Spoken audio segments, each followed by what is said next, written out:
회사에 직장 생활을 하시는 분들은 익숙한 용어인데요. 업무 분장이라는 그 말이 있습니다. 어떤 기관이나 단체 이런 데서 일을 함께 나눠서 하려면 역할과 책임을 규명을 해야 자기가 할 일이 무엇인가, 또 어디까지 할 수 있는가, 결과는 어디까지 내야 되는가, 이런 부분들을 이해할 수 있기 때문에 역할과 책임을 나누는 이런 일들은 필수적이라고 생각이 되어집니다. 그게 제대로 되지 않으면 무책임하게 되거나 또는 월권을 하게 될 수도 있습니다. 그래서 일반 기업이나 이런 단체에서는 줄임말로 R&R이라고 하는데 역할과 책임을 문서화해서 정해놓습니다. 그래서 어떤 부서의 역할과 책임, 그리고 팀장의 역할과 책임, 그 팀원의 역할과 책임을 아주 세부적으로 명시를 해 놓습니다. 그렇기 때문에 연말이나 뭐 이럴 때 그 부서를 평가한다든지 부서장을 평가한다든지 또 그 팀원들을 평가하게 될 때 근거 자료로 사용을 하게 됩니다. 그것이 꼭 평가를 위한 것은 아니고요. 결국에는 그 조직이나 단체가 잘 되기 위해서 실시하는 것입니다. 하나님 섬김이 있어서 회사처럼 할 수는 없습니다. 그러나 하나님께서 우리를 부르시고 우리를 사용하십니다. 그러면 내가 무엇을 위해서 부름을 받았고 내가 할 역할이 무엇인가에 대해서 우리가 규명하지 않으면 구체적으로 섬기기가 어렵다 생각이 되고, 또 자칫 무책임하게 될 수도 있고 또 나의 한계를 넘어서서 월권할 수도 있기 때문에 비슷한 맥락에서 우리의 역할과 책임에 대해서 이해할 필요가 있다는 생각을 갖게 됩니다. 저는 계속 고린도전서를 살펴보고 있는데 오늘은 고린도전서 3장 1절부터 23절의 말씀을 통해서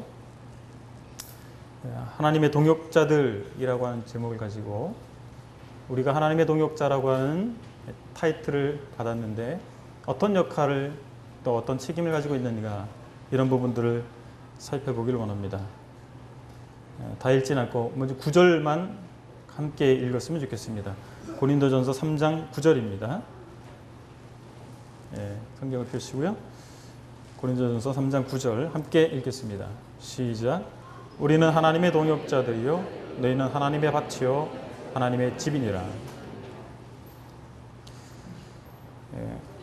하나님의 동역자라고 바울은 자신과 자신들의 동역자들을 표현해 주고 있습니다. 3장 전체를 통해서 저는 이 부분을 초점을 두고 고린도전서 3장을 살펴보기를 원하는데요. 먼저 1절부터 15절의 말씀을 보게 되면 하나님의 동역자들은 하나님과 함께 수고하는 자들이라는 사실을 생각해 보게 됩니다. 먼저 바울은 밭이라고 하는 부분을 얘기하고 있는데 하나님의 동역자들이 밭에서 수고한다는 것입니다. 주님이 그러셨고 또 하나님께서 주님이 선택한 위대한 전도자의 교사였던 바울도 비유를 통해서 진리를 잘 설명해 줍니다. 고린도 성도들이 영적 성장을 했고 성숙한 성도들이라면 문제가 없었겠죠. 그러나 그들이 미숙했기 때문에 영적 성장을 하지 못했기 때문에 많은 문제를 안고 있었습니다. 그래서 문제 많은 이 고린도 교회가 이미 2000여 년이 지난 오늘날 우리에게도 적지 않게 시사하는 바가 있는데 바로 육신적인 그리스도인이라고 하는 부분입니다. 우리도 자칫 고린도 성도들이 그랬던 것처럼 영적 성장을 하지 못한 어린아이와 같은 수준에 머물러 있을 수도 있습니다. 1절에 보면 3장 1절에 보면 형제들아 내가 신령한 자들을 대함과 같이 너에게 말할 수 없어서 육신에 속한 자 곧 그리스도 안에서 어린아이들을 대함과 같이 하노라. 이렇게 그들이 육신에 속해 있고 영적으로 어린아이와 같다라고 말해주고 있습니다. 어린아이들은 어떻습니까? 어른들이 먹는 음식을 먹지 못합니다. 특히 유아들은 더 그렇죠. 젖을 먹거나 또 분유를 먹거나 또는 이유식을 먹어야 됩니다. 어른들이 먹는 거친 음식을 소화할 수 없기 때문에 그렇습니다. 육신적 모습은 어린아이와 같다고 말씀하고 있는데 마치 저희가 어린아이들을 양육하고 있고 또 주변에서 많이 보고 있습니다. 그 어린아이들의 모습과 육신적인 그리스도인, 영적으로 성장하지 못한 그리스도인과 유사점이 많은데 아이들이 보면 어느 정도가 되면 엄마 아빠가 하는 일을 자기가 하고 싶어요. 그래서 아빠 제가 할래요. 엄마 제가 해볼게요. 그래서 눈에 잘 띄는 것, 제일 먼저 하는 것들이 뭐가 있습니까? 뭐 청소를 한다든지 요리를 해보고 싶어 한다든지. 그런데 아이들이 마음에는 다 잘할 것 같거든요. 근데 하면 부모들이 볼 때는 사고를 칩니다. 그래서 뭐 물을 엎질른다든지 여러 가지 문제를 일으키죠. 특히 이제 요리 같은 거는 불을 사용하기 때문에 많이 위험하잖아요. 마치 이 어린아이들이 의욕은 충만해서 뭔가 하면 될 것 같은데 문제를 일으키는 것처럼 우리가 영적으로 성장하지 못하면 육신 가운데 있을 것이고 영적으로 어린아이와 같기 때문에 뭔가 하게 됐을 때 오히려 문제를 일으킬 수가 있습니다. 고린도 성도들이 사실은 그랬습니다. 그들은 뭔가 된 줄 알았고 할 수 있다고 생각을 했지만 그들이 행하는 영적 활동들이 사실 많은 문제들을 야기했던 것을 확인하게 됩니다. 그들은 또 어떤 문제가 있었습니까? 3절에 보면 시기와 분쟁이 있다 이렇게 말씀하고 있습니다. 어린아이들이 갖고 있는 특성 중에 하나는 시기하는 것입니다. 자기보다 좀 잘난 애가 있으면 밉죠. 처음에는 이 사이좋게 지냈었는데 언제부턴가 얘가 더 칭찬을 많이 받는 거예요. 그러면 미워하는 마음이 생기는 것입니다. 친구인데 사실 미운 거예요. 왜 밉습니까? 나보다 뛰어나기 때문에. 어린아이들은 그런 모습을 가지고 있습니다. 시기하는 마음, 누가 나보다 잘 되는 것을 좋아하지 않습니다. 그리고 그것이 바로 표현이 되는 것입니다. 미숙한 성도는 마찬가지로 이런 유사한 특징을 가지고 있다고 하는 것입니다. 자기의 고유한 영역이 있어요. 그래서 우리는 밥그릇이다 이렇게 이야기를 합니다. 그래서 그 고유한 영역을 지키려고 하는 것을 밥그릇 싸움한다 이런 얘기를 합니다. 우리가 미숙할 것 같으면 내 영역을 지키려고 합니다. 그래서 누군가가 그 일에 내가 고유한 영역이라고 생각하는 것에 대해서 누군가가 일을 하는 것을 용납하기 싫어하는 마음이 있게 되고 그것을 빼앗고자 노력하는 것입니다.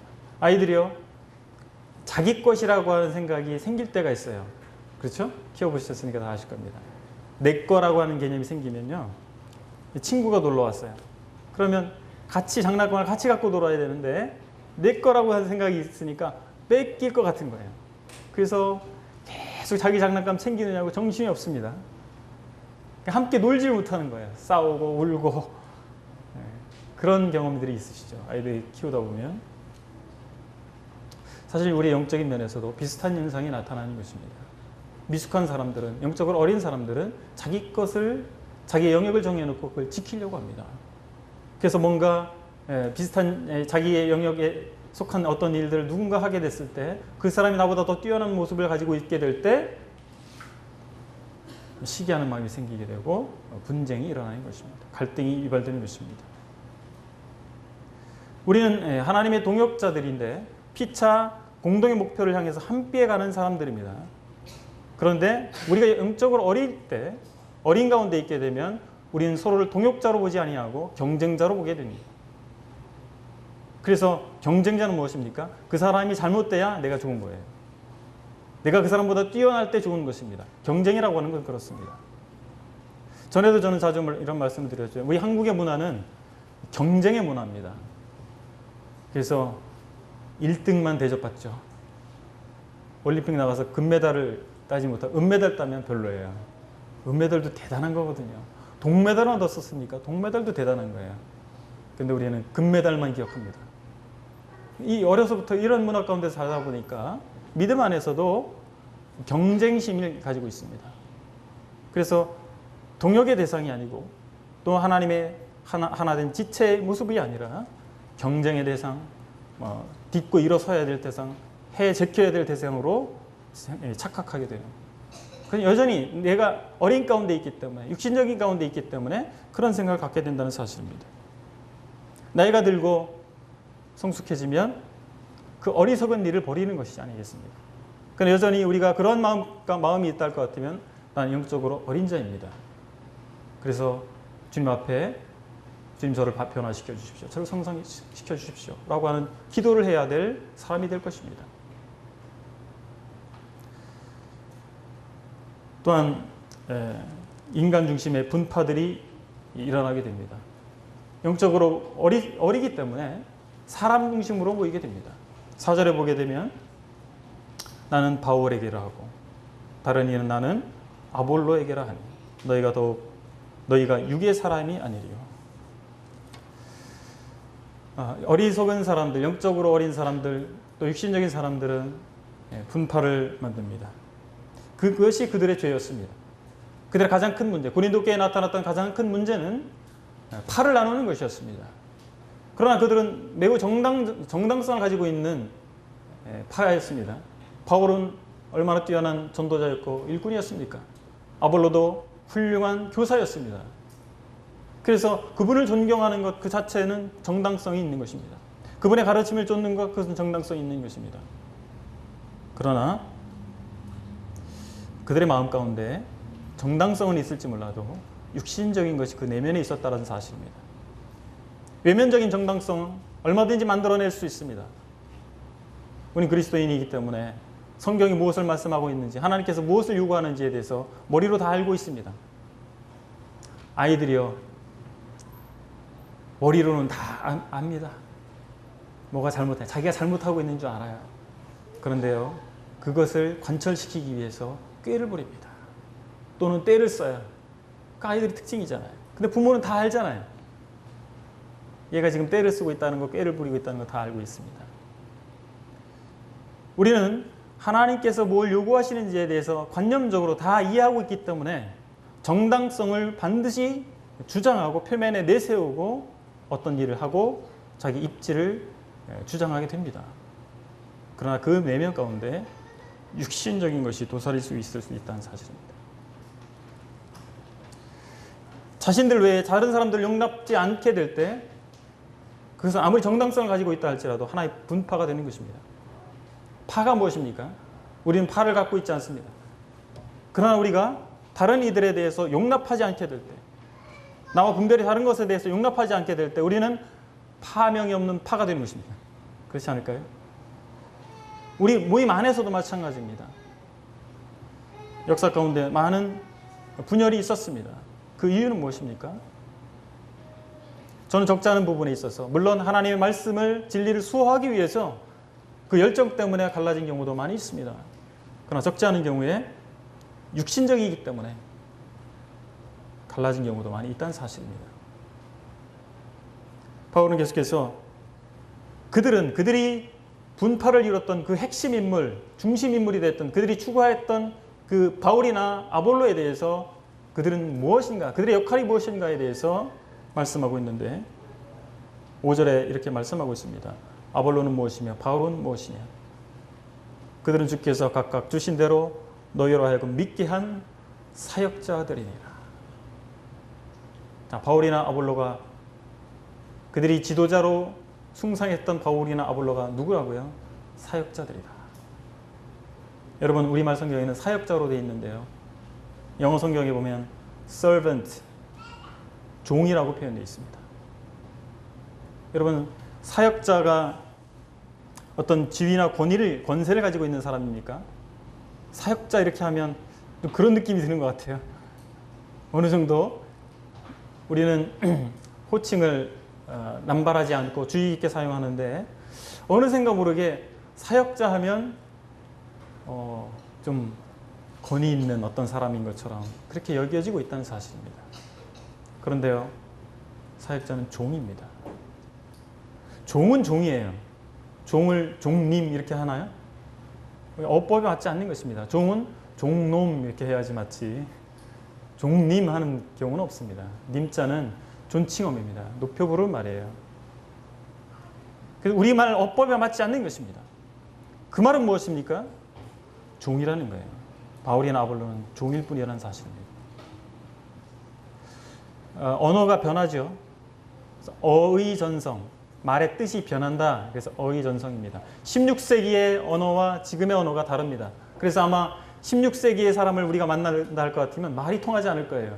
말이 너무 많이 바뀌었기 때문에. 그런데 자칫 우리가 믿음 안에서 어의 전성을 만들어내고 있지는 않습니까? 사역자에 대해서 어떤 계급적 칭호로 우리가 사용하고 있다 할 것 같으면, 또 그렇게 여기고 있다 할 것 같으면 우리는 그 말의 뜻을 바꾼 것입니다. 사역자는 종입니다. 바울은 어떤 역할을 하는 종이었습니까? 심는 역할을 하는, 마치 씨앗을 뿌리는 것과 같은 역할을 했습니다. 밭에서 수고하는 종들이 있는데 바울이라고 하는 종은 씨앗을 심는 역할을 했습니다. 여기 6절에 보면 나는 심었고, 바울 자신은 나는 심는 종이다. 아볼로는 물을 주었을 때 물 주는 종이었어요. 심는 종이 있고 물 주는 종이었습니다. 그냥 종놈이에요. 주인이 시키는 대로 너 가서 씨앗을 뿌리고 심어라. 너는 가서 물을 주어라. 주인이 시킨 대로 하는 종이었다는 사실입니다. 저는 텃밭을 가꾸고 있습니다. 밭을 하나 주셔가지고 빌려주셔가지고, 그래서 난데없이 농사를 짓고 있어요. 처음에 그 밭을 얻어올 때 제 아내가 얻어왔는데 내 손 안 가게 하라고 결국 제가 다 하고 있어요. 지난번에 거의 허리가 부러지는 줄 알았습니다. 이게 밭을 갈고 걸음을 해가서 밭을 갈고 하는 일이 참 힘든 일이더라고요. 그리고 쭈그리고 앉아서 심고 뭐 이렇게 하는 것들이 보통 일이 아니지 않습니까?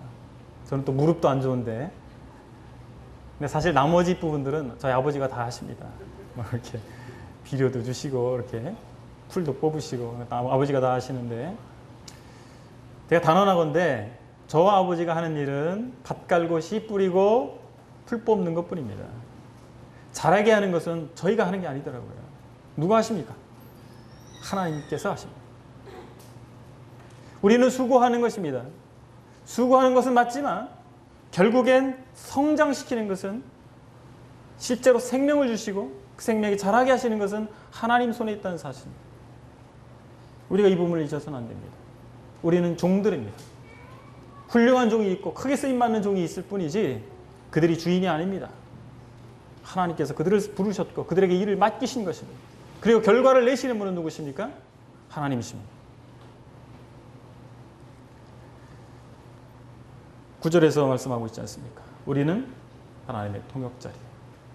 너희는 하나님의 밭이요 하나님의 집이니라. 다음으로 주님의 동역자들은 건축에 있어서 수고하는 자들입니다. 건축이 무엇입니까? 집 짓는 일입니다. 두 번째 비유인데 바로 집 짓는 것을 통해서 진리를 설명해 주고 있습니다. 주보에 보면 집은 성도제 이렇게 써놨는데 교회라는 표현이 더 옳을 것 같습니다. 집을 교회로 보고 설명을 했다라고 보는 것이 옳겠습니다. 그걸 수정하시면 좋겠습니다. 이 집의 이 건축주는 누구십니까? 하나님이시죠. 터는요? 터가 무엇입니까? 10절에 보시면 11절입니다. 이 닦아둔 것 외에 능히 다른 터를 닦아둘 자가 없으니 이 터는 곧 예수 그리스도라. 바울이요 고린도 성도들에게 복음을 전했습니다. 누굴 전한 거예요? 복음은 예수 그리스도를 전한 거예요. 그들이 예수 그리스도를 구주와 주님으로 마음 가운데 모시게 됐을 때 그것이 그들의 믿음의 터가 된 것입니다. 고린도 교회의 믿음의 터가 된 것입니다. 누구예요? 예수 그리스도께서.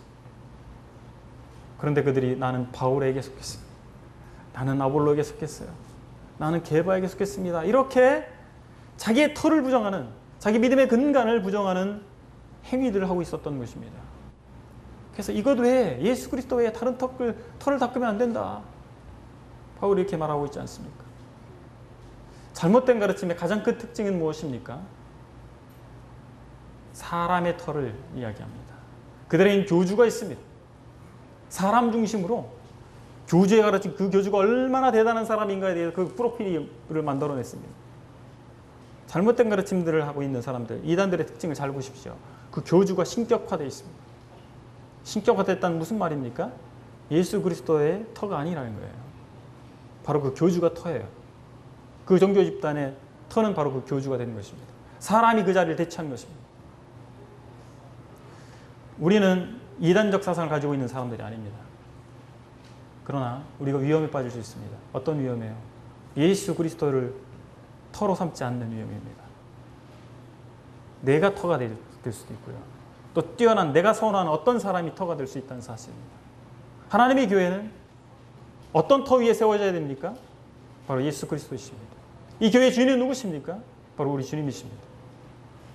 우리가 이 사실을 잊어서는 안 될 것입니다. 건물을 지을 때 뭘부터 합니까? 터부터 닦잖아요. 기초가 그렇게 중요합니다. 복음이 잘 전해져야 됩니다. 많은 사람들이 잘못된 목적을 가지고 복음을 믿는다라고 하는 경우가 얼마나 많이 있습니까? 이 교회가 지금 어려워지는 이유가 어디에 있습니까? 한국교회가.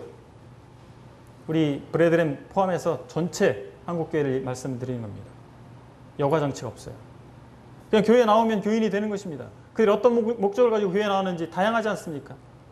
근데 그들이 무엇 위에 그들의 믿음이 세워져야 되겠습니까? 예수 그리스도이십니다. 순수하게 예수 그리스도를 만날 수 있게 해야 된다는 사실입니다. 그러나 자기의 어떤 사회적 영역을 넓히기 위해서 또 다른 어떤 목적을 이루기 위해서 교회에 나오게 된 사람들에 대해서 여과장치가 없기 때문에 교회가 타락해 가는 거예요. 예수 그리스도가 그 마음 가운데 터가 있지 아니하는, 근본으로 자리 잡지 아니하는 그런 사람들이 모여있게 될 때 교회는 타락하게 되지 않습니까?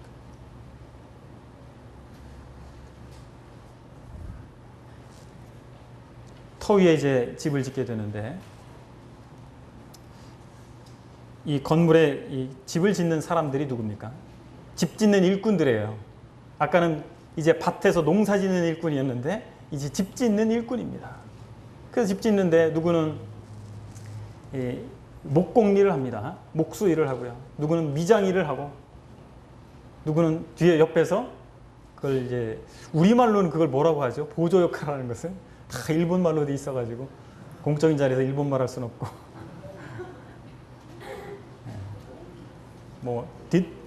도로 끝나는 말이 있어요. 그죠? 우리말로 뭐라 그래요? 순수한 우리말? 잘 모르겠습니다. 아무튼 이렇게 물건 갖다 주고 도와주는 사람 있어요. 잡일하는 사람. 잡부인가요? 아무튼 이렇게 해서 집을 짓는데 중요한 것은 건축주가요. 다 정해놨어요. 설계도가 있죠? 네, 건축에 설계도가 있습니다. 이 기초는 예수 그리스도. 그 다음에 설계도가 있는데요. 설계도 안에는요. 이 사이즈와 폭과 이런 것들이 다 나와 있죠. 1층 집인지 2층 집인지 나와 있고 문은 어디로 낼 것이며 각 재료는 뭘 쓸 것이며 철근은 얼마큼 들어가고 그죠? 이렇게 다 나와 있습니다. 설계도에. 근데 이 말씀에서 뭐라고 말씀하고 있냐면 우리가 건축을 하고 나면 감리를 받는데 이게 제대로 졌는지 설계대로 제대로 지어졌는지에 대해서 감리를 받는데 무엇으로 감리를 하냐면 불로 감리를 한다는 겁니다. 불로. 그래서 설계도에는 불에 타지 않는 재료들만으로 지어라 이렇게 돼 있는 거예요. 그러니까 불을 한번 확 하면 잘 졌는지 잘못 졌는지 금방 탄로가 나겠죠. 그래서 불을 통과합니다. 그래서 불에 타는 것들은 다 터버리고 소화되고 남는 것이 없습니다. 일일이 기와집을 졌는데 다 나무로 졌어요. 그럼 이 불의 테스트를 통과하면 어떻게 될까요? 남는 게 있을까요? 하나도 남는 게 없습니다. 그냥 터만 남죠. 터는 예수 그리스도시니까 터는 변하지 않잖아요. 그래서 아무것도 없는 거야. 평생을 수고해서 일일이 기와집을 3층 집을 졌는데 남는 게 아무것도 없더라는 겁니다. 불의 공력으로 테스트를 할 것입니다. 우리의 사역에 대해서 우리가 하나님 앞에서 한 모든 일에 대해서 우리는 그리스도 앞에서 심판을 받게 될 것입니다. 여기에 해를 받게 될 것이라고 말씀하고 있는데 55절에 보면 누구든지 그 공적이 불타면 해를 받으리니. 어떤 해를 받을까요? 우리가 뭐 엄청난 벌을 받을까요? 해가 다른 게 아닙니다.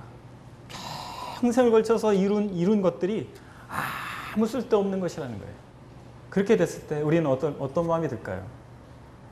내 인생은 헛되고 헛되니 모든 것이 헛됐구나. 그랬을 때 우리 인생 스스로 생각하면서 한탄하지 않겠습니까? 우리는 참 열심히 사는 것은 잘합니다. 한국인들 특히 열심히 잘 살아요. 열심히 하는데 결과는 제로예요. 그렇다면 무슨 수고를 하는 겁니까? 헛수고를 하는 것입니다. 그것이 곧 해입니다. 우리 그리스도 앞에 갔을 때 우리의 이 사역에 대해서 평가받는데 아무것도 아니었다. 너는 헛수고를 했다라고 평가를 받을 것 같으면 그 종은 무익한 종이 아니겠습니까? 나름대로 한다고 했지만 하나님께서 인정할 수 없는 종입니다. 그래서 우리는 건축주가 원하는 디자인이 무엇인가, 설계도, 청사진이 무엇인가를 확인해야 됩니다. 어떤 재료로 질 것인가, 그리고 어떤 모양으로 질 것인가. 건축주의 의도대로 짓지 아니하면 감리를 통과할 수 없습니다. 삼성물산에서 두바이인가요? 세계 최고층 빌딩을 아마 다 졌을 거예요. 공사하고 있다고 합니다. 근데 건물은 삼성물산에서 짓고요. 감리는 영국에 있는 감리 회사에서 감리를 합니다. 왜냐하면 한국 사람들이 빠르게 잘 짓는데 기술도 훌륭한데 무너지거든요. 다리가 무너지고 백화점이 무너지고 이러니까 감리는 아주 꼼꼼하고 철저한 영국 사람들한테 맡긴 거예요. 제대로 짓겠죠. 감리 통과하려면. 그 많은 돈을 들여서 그 건물을 졌는데 감리에서 이거 다 잘못됐다고. 그럼 어떻게 됩니까? 헛수고가 되는 거예요. 우리가 정말 그런 두려운 마음을 가져야 되지 않겠습니까? 우리가 하나님 앞에 가서 하나님은 철저하게 감리를 할 것입니다. 우리 모든 사역에 대해서 그 동기와 과정과 그 재질에 대해서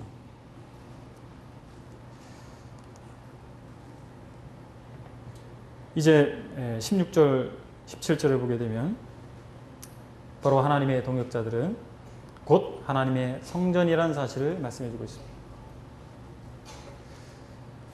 성전은 뭐 하는 곳인가요? 하나님의 성전은 하나님께 제사 드리는 곳이에요. 하나님께 경배 드리는 곳입니다. 하나님께 예배 드리는 곳입니다. 누가 성전입니까? 바로 믿는 그리스도인들이 성전입니다. 여기서 사용된 용어는 융대한 성전 건물을 말하는 히에론이 아니고 지성소를 의미하는 나오스라고 하는 단어를 썼습니다. 무슨 의미일까요? 성전은요, 바깥까지 다 포함한 전체 건물을 성전 전체라고 얘기하죠. 근데 그 성전 안에 아주 핵심이 되는 곳이 무엇입니까? 어디입니까? 지성소입니다. 지성소는 아무나 들어갈 수 없어요. 대제사장이 1년에 한 번만 속죄제물에 피를 가지고 들어갔습니다. 두려움 가운데 속설에 의하면 대제사장이 들어갈 때요, 하얀 항상 에봇을 입었는데 여기에 12보석이 가슴에 달려있고 여기에 금태를 두른 관을 쓰고 이런 아주 휘황찬란한 멋있는 예복을 입었는데, 에봇을 입었는데 이 대속죄일날 이 지성소에 들어갈 때는요, 하얀 세모포 옷을 입었습니다. 그리고 거기에 허리에다가 이제 밧줄을 묶고 들어갔대요. 왜 밧줄을 묶고 들어갔냐면 만약에 잘못된 제물을 갖고 들어갔다 거기서 하나님께서 잘못된 제물을 갖고 온 제사장을 죽여버리셨기 때문에 죽으면 아무도 들어갈 수 없잖아요. 그래서 밧줄을 묶어서 죽은 시신을 끌어내기 위해서 밧줄을 허리에 묶고 들어갔다는 그런 이야기가 있습니다. 성전은 어떤 곳입니까? 거룩한 곳입니다. 죄를 조금 더 용납할 수 없는 곳이 성전입니다. 그런데 누가 성전이라고요? 저와 여러분이 성전이라는 사실입니다. 그럼 우리가 우리 자신에 대해서 얼마나 정결함을, 거룩함을 유지해야 될까요? 근데 고린도 성도는 어땠습니까? 바울이 왜 이 말을 하고 있습니까? 너희들이 지금 나누고 있지 않느냐? 그리스도의 몸을 나누고 있고 서로 분쟁하고 다투고 있지 않느냐? 하나님께서 받으실 수 없는 제사예요. 하나님께서 예배 받으시겠습니까? 그런 이들을 통해서 하나님께서 예배 받으시겠어요? 받으실 수 없는 겁니다. 우리가 하나님을 섬기는 외형을 가지고 있을지 몰라도 내 마음 가운데 분쟁을 가지고 시기하는 마음을 가지고 누군가 하나님을 열심히 섬기는 사람을 못마땅하는 마음을 가지고 우리가 서로 그런 불안한 마음 가운데서 한다할 것 같으면 주님께서 결코 이 사실을 용납하지 않으실 것입니다. 우리는 하나님을 경외함을 회복해야 되지 않겠습니까? 우리는 사랑의 하나님, 은혜의 하나님, 복 주시는 하나님만을 생각합니다. 내 입장에서만 생각해요. 그래서 나에게 나 따라다니면서 복 주시고 내가 필요한 거 다 채워주시는 그런 하나님으로만 믿고 싶은 거예요. 그러나 성경의 하나님은 결코 그런 하나님만이 아닙니다. 물론 하나님께서는 아들을 주시기까지 우리를 사랑하셨어요. 우리가 진정 하나님의 평강 가운데 살기를 원하십니다. 우리가 참으로 복된 삶을 살기를 원하십니다. 그러나 하나님은 두려우신 분이십니다. 죄를 용납할 수 없는 분이십니다. 우리는 얼마나 우리가 짓는 죄에 대해서 내 안에 있는 죄에 대해서 얼마나 관용적입니까? 하나님은 죄를 용납하실 수 없는 분이에요. 바로 십자가가 그것을 증명합니다. 하나님께서는 아들을 죽이실 정도로 죄를 미워하신 분이십니다. 여러분, 아들을 죽일 만큼 미운 일은 없잖아요. 저도 아들이 셋이 있는데 아들을 죽일 만큼 대단한 문제는 없어요. 하나님께서는요, 자기의 하나뿐인 아들을 죽일 정도로 죄를 미워하십니다. 왜 죽으셨어요? 예수 그리스도께서 왜 죽으셨습니까? 죄에 대한 심판입니다. 우리가 당할 심판을 그분께서 받으신 것입니다. 아버지가 아들에게 심판하신 거예요. 아들의 생명을 끊으신 것입니다. 그 정도로 죄를 용납하실 수 없는 분이 우리 하나님이십니다. 우린 성전이라고 이 말이 대단한 영광입니다. 또 한편으로는 대단한 두려움입니다. 하나님께서 용납하지 않으실 것입니다. 우리가 죄된 모습을 가지고 왜곡된 모습을 가지고 외식된 모습을 가지고 있을 때 하나님께서 우리를 통해서 결코 영광받지 아니하실 것이고 우리를 심판하실 것입니다. 우리를 다루실 거예요. 물론 지옥 가는 문제는 아닙니다. 우리를 정결케 하기 위해서 우리를 다루실 것입니다. 우리를 정말 하나님의 경외함을 회복하게 하기 위해서 우리를 다루실 수도 있다는 사실입니다. 우리는 두려워해야 됩니다. 하나님의 존재하심에 대해서 하나님이 두려우신 하나님이시고 죄를 미워하신다는 사실 앞에서 우리는 경계해야 됩니다.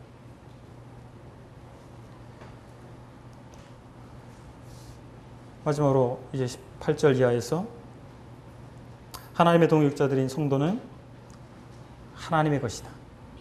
또한 그리스도의 것이라고 말씀해 주고 있습니다. 18절에 보면 아무도 자신을 속이지 말라. 너희 중에 누구든지 이 세상에서 지혜 있는 줄로 생각하거든 어리석은 자가 되라. 그리하여 지혜로운 자가 되리라. 바울은 아무도 속이지 말라고 권하고 있습니다. 누구를요? 자기 자신을 속이지 말라는 거예요. 우리는 하나님 앞에서 적나라하게 우리의 모든 것을 하나님 알고 계시다는 사실을 알고 있습니다. 그런데 우리는요, 얼마나 잘 속입니까? 나를 속이고요, 내 주변 사람들을 속입니다. 나는 정말 무식한데 똑똑해 보이고 싶은 거예요. 나는 능력이 없는데 능력 있어 보이고 싶은 거예요. 저도 예외가 아닙니다. 저는 결코 신실하지 못한데 신실해 보이고 싶은 거예요. 이것이 우리가 걸려 넘어지는 돌이 아니겠습니까? 우리가 얼마나 자주 이 돌에 걸려 넘어집니까? 이 외식과 위선에 걸려 넘어집니까? 고린도 교회에 활동했던 사람들 중에서 인간의 지혜를 탁월하게 소유한 것처럼 행세했던 자들이 있었습니다. 똑똑한 거예요. 사실은 똑똑한 척하는 거죠. 그런데 진정 지혜로운 자가 되기 위해서 뭐라고요? 세상에서는 어리석은 자가 되라. 사람이 기준으로 생각할 때 어리석어 보이는 사람, 이 사람이 지혜로운 사람이다. 우리가 하나님의 진리를 발견하게 될 때 나타나는 공통된 반응이 있습니다. 어떤 사람이 하나님의 진리를 만나게 됐을 때 나타나는 공통된 반응은 무엇입니까? 할 말이 없는 거예요. 입을 다물게 되는 것입니다. 이 놀라운 진리 앞에 할 말이 없는 거예요. 하나님의 위대하심 앞에 할 말이 없는 거예요. 그 하나님의 그 지혜 앞에 내가 할 말을 잃게 되는 것입니다. 그런데 잘 모르는 사람 있잖아요. 그리고 조금 끄트머리 조금 아는 사람이 난 이렇게 많이 알고 있거든요. 얘기를 하는 거예요. 참 진리를 앞에 선 사람은요, 아무 말도 할 수 없는 것입니다. 우리말에 빈수레가 요란하다 이런 말이 있지 않습니까? 조금 아는 사람이 그냥 그 알고 싶은 걸 자랑하고 싶어가지고 이렇게 많이 이걸 발견했다 그러고. 근데 믿음의 선배들 쓰는 책이나 이 말씀 들어보면 이미 그분들은 다 알고 있던 거예요. 근데 막 이제 뭐 세상에서 처음 진리를 발견한 것처럼, 남들이 모르는 건 난 정말 아는 것처럼, 깨달은 것처럼 경고망동하게 되는 것입니다. 아직 어리기 때문에, 참된 지혜를 알고 있지 못하기 때문에 유란한 것이 아니겠습니까? 하나님 앞에서 사실 우리는 세상에서 얻은 우리의 경험과 지식이라고 하는 것이 매우 어설프고 부족한 것이라고 하는 사실을 알게 되면 그것을 가지고 자랑하지는 않을 것입니다. 그리고 그걸 가진 사람 중심으로 모이지 않을 것입니다. 21절에서 그런즉 누구든지 사람을 자랑하지 말라. 만물이 다 너희 것입니다. 사람을 자랑하지 않아야 되죠. 근데 우리가 머리로는 되는데 실제로 잘 안 되지 않습니까? 자매님들은 남편 자랑, 자식 자랑 하고 싶지 않으세요? 제 안에도 가끔 그런 모습이 이렇게 보일 때가 있어요. 그래서 제가 저의 가장 강력한 팬이 누군지 아세요? 제 아내입니다. 잘 알고 있어요. 그래서 제가 별로 대단한 사람이 아닌데 제 아내가 볼 때는 대단한 사람이에요. 우리 남편 같은 사람 없는 거예요. 근데 그게 나쁜 건 아닙니다. 좋은 것인데 그것이 왜곡된 방향으로 흐를 수가 있습니다. 우리 이 부분을 경계해야 된다는 사실입니다.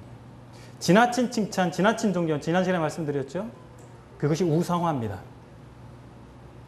경배가 되면, 사람을 경배하는 수준이 됐을 때 그것이 우상을 섬기는 것이 됩니다. 하나님 외에 경배의 대상은 존재하지 않습니다. 사람을 자랑치 말라. 너희는 그리스도의 것이요. 23절에 너희는 그리스도의 것이요. 우리가 세상에 속한 것들에 대해서 자고하지 않을 수 있는 이유는 그것이 다 우리가 세상에 존재하는 것들이 사실은 하나님의 목적을 위해서 필요한 재료들이라는 사실을 우리가 알고 있기 때문입니다. 돈이요. 그 다음에 어떤 여러 가지 필요들이 있죠. 건강, 안락한 삶. 그것이 목적이 되면 문제입니다. 그런 것들은요. 만약 우리에게 필요할 것 같으면, 우리가 정말 하나님 나라를 위해서 살게 될 때 필요한 것들이라면 하나님께서 공급해 주시는 것들이잖아요. 근데 우리가 그것을 목매서 가게 되면요. 그것 따라가는 거예요. 그러나 우리가 하나님을 위해서, 하나님 부르심을 따라가게 되면 하나님께서 모든 것에 부여하신 하나님께서 그런 것들을 주시지 않겠습니까? 생명도 우리에게 속해 있습니다. 여러분 다 생명 갖고 계시잖아요. 이 육신의 생명뿐만 아니라 우리의 영적 생명을 받았습니다. 우리는 생존하는 자들이 아니지 않습니까? 우리가 그냥 시간을 죽여가면서 그렇게 살고 계십니까? 그렇지 않지 않습니까? 무엇입니까? 하나님 나라를 위해서 나아가는 삶을 살고 있지 않습니까? 이것의 생명의 가치입니다. 우리에게 부여된 생명은 바로 이것입니다. 우리가 하루하루 소모하는 삶을 사는 것이 아니라 하나님 나라를 위해서 쌓아가는 삶을 살고 있기 때문에 그 생명이 우리에게 주어졌기 때문에 가치 있는 것입니다. 사망도 우리 것입니다. 죽음이라고 하는 것이 무엇입니까? 망하는 건가요? 그 사람들이 망하기 때문에 사망 신고를 하잖아요. 믿지 않는 사람은 죽는 것이 곧 망하는 것입니다. 이제 지옥불로 들어가는 길이기 때문에 사망 신고를 합니다. 그러나 성도의 죽음은 소천입니다. 소천. 그죠? 그래서 어떤 형제님이 그 얘기 하시더라고요. 그 형제님이 불치병에 걸리셨어요. 지금도 병이 진행되고 계세요. 근데 그 형제님 병원에서 그 진단을 딱 받고 문자를 넣으셨대요. 문자를 넣으셨대나 아무튼 축소천. 이렇게 하셔가지고 자기의 병 진단을 이제 누구한테 알릴 때 그렇게 하셨다고 하고, 그것이 우리의 믿음이 아닌가 생각이 되어집니다. 죽음이라고 하는 것은 하늘로 가는 길이 열리는 것입니다. 문이 열리는 것입니다. 그렇기 때문에 우리는 망하는 것이 아니에요. 죽음 앞에 절망하지 않습니다. 지금 일이나 장래일 다 우리에게 속한 것입니다. 우리가 그것에 속한 것이 아니라. 우리는 장래일을 알지 못합니다. 그러나 최종적 결말은 알고 있습니다. 여러분들이 알고 있는 최종적 결말은 무엇입니까? 하나님과 영화로운 삶을 천국에서 사는 것입니다. 그 과정은 잘 몰라요. 그러나 최종적 결말은 알고 있지 않습니까? 하나님이 약속하셨지 않습니까?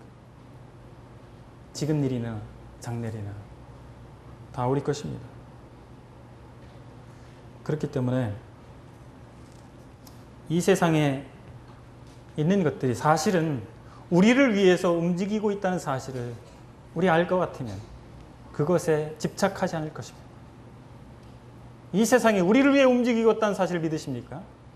이 세상의 주인이 누구십니까? 우주의 주인이 누구십니까? 우리 아버지 되신 하나님이십니다.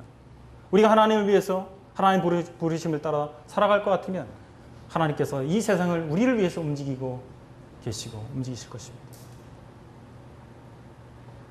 그리스도파라는 사람들이 있었습니다. 그러나 바울은 우리 모든 그리스도께 속한 자라고 말씀하고 있습니다. 그리스도는 또한 하나님께 속했다고 말하고 있습니다. 그렇기 때문에 교회 안에서 분파가 나눠지는 것이 어리석은 일이다. 나의 역할은 무엇일까요? 우리의 역할과 책임이 무엇인지, 그게 어디까지인지에 대해서 우리는 분명히 성경에서 그어진 선을 확인하고 그 자리를 지키고 최선을 다해야 될 것입니다. 우리는 하나님의 종들입니다. 종들로서 맡겨진 역할에 우리는 충성을 해야 될 것입니다. 그리고 그 충성의 과정과 결과에 대해서 평가를 받게 된다는 사실입니다. 우리는 그리스도 앞에서 평가받게 될 것이고, 우리가 하는 모든 행사가, 우리 자체가 그리스도의 손에 있다는 사실을, 주님의 손 안에 있다는 사실을 우리 겸허 인정하면서 하나님의 부르심을 따라서, 하나님께서 우리에게 주신 역할과 책임에 따라서 최선을 다하고 시기하지 아니하며 함께 동역해가는 서로를 존중하고 하나된 우리 진리를 지켜가는 저와 여러분들이 되기를 원합니다. 기도하시겠습니다.